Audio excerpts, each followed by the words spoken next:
BNP সেই ধ্বংসস্তূপ থেকে জেগে উঠতে জানে।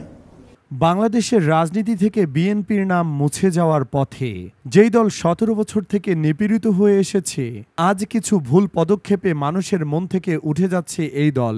বাংলাদেশের রাজনৈতিক প্রেক্ষাপটে ক্ষমতাসীন আওয়ামী লীগ যেভাবে একচেটিয়া আধিপত্য কায়েম করেছে, তার পেছনে শুধু তাদের কৌশল নয়। ২৪ তারিখের পরে আসো খেলবো, খেলা হবে, খেলা হবে। বিরোধী দল হিসেবে বিএনপির ধারাবাহিক ব্যর্থতাও অনেকাংশেই দায়ী। অনেক বিশ্লেষক মনে করেন, রাজনৈতিক পালাবদলের প্রতিটি গুরুত্বপূর্ণ সময় বিএনপির ভুল সিদ্ধান্তগুলোই তাদের অবস্থানকে দুর্বল করে তুলেছে।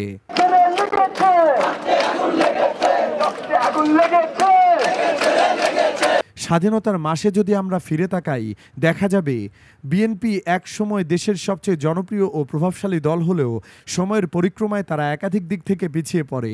খালেদা জিয়ার মতো শক্তিশালী নেত্রী থাকা সত্ত্বেও দলটি নানাভাবে দিশাহীন হয়ে পড়েছে।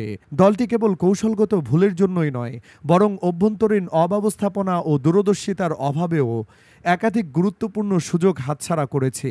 রাজনৈতিক দাবার খেলায় একের পর এক ভুল চাল তাদের নিজেদেরই শুধু ক্ষতিগ্রস্ত করেনি, দেশকেও ঠেলে দিয়েছে অনিশ্চয়তার দিকে।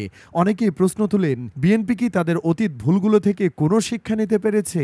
আজকের পর্বে আমরা জানব কিভাবে ৫টি বড় কৌশলগত ভুল তাদের জনসমর্থনকে ধীরে ধীরে কমিয়ে দিচ্ছে এবং কেন জনগণের সাথে তাদের দূরত্ব বাড়ছে। দলটি বহু বছর জুলুম নির্যাতনের শিকার হয়েছে, এ নিয়ে কোনো বিতর্ক নেই। কিন্তু যখনই বিএনপি ঘুরে দাঁড়ানোর সুযোগ পেয়েছে, তখনই কিছু নেতাকর্মীর মধ্যে দায়িত্বহীনতা, চাঁদাবাজির অভিযোগ এবং দুর্নীতিমূলক আচরণ সামনে এসেছে।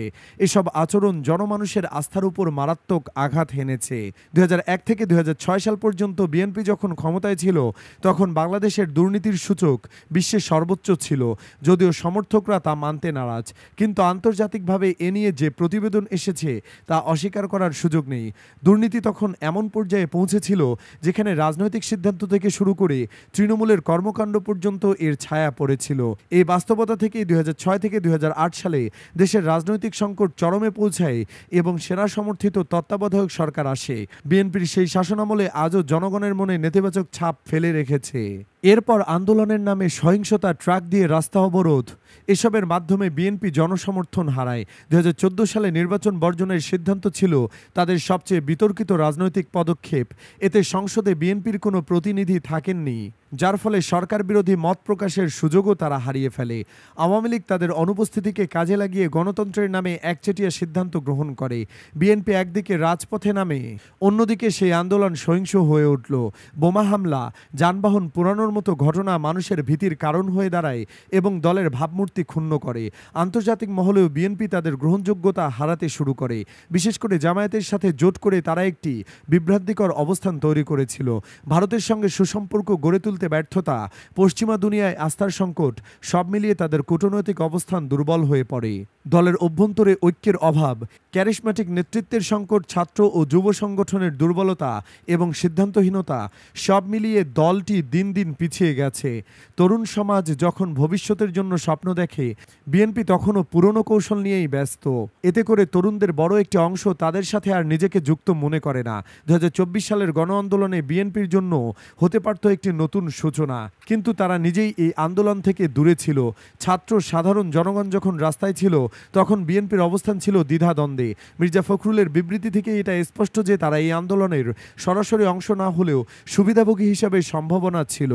তবে এটাও সত্য যে অতীতে বিএনপির প্রতিটি আন্দোলনেই জনসম্পৃক্ততার ঘাটতি ছিল।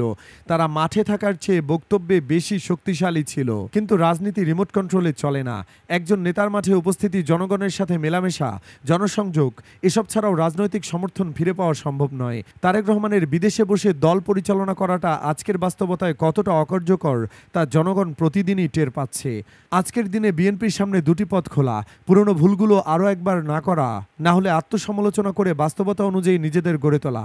বাংলাদেশের রাজনীতিতে তারা একটি গুরুত্বপূর্ণ শক্তি, কিন্তু সেই শক্তিকে প্রমাণ করতে হলে দরকার মাঠে নেমে কাজ করা। ২০২৬ সালের নির্বাচনে জনগণ কি দেখতে পাবে একটি নতুন বিএনপি, নাকি তারা আরও একবার হতাশ হবে?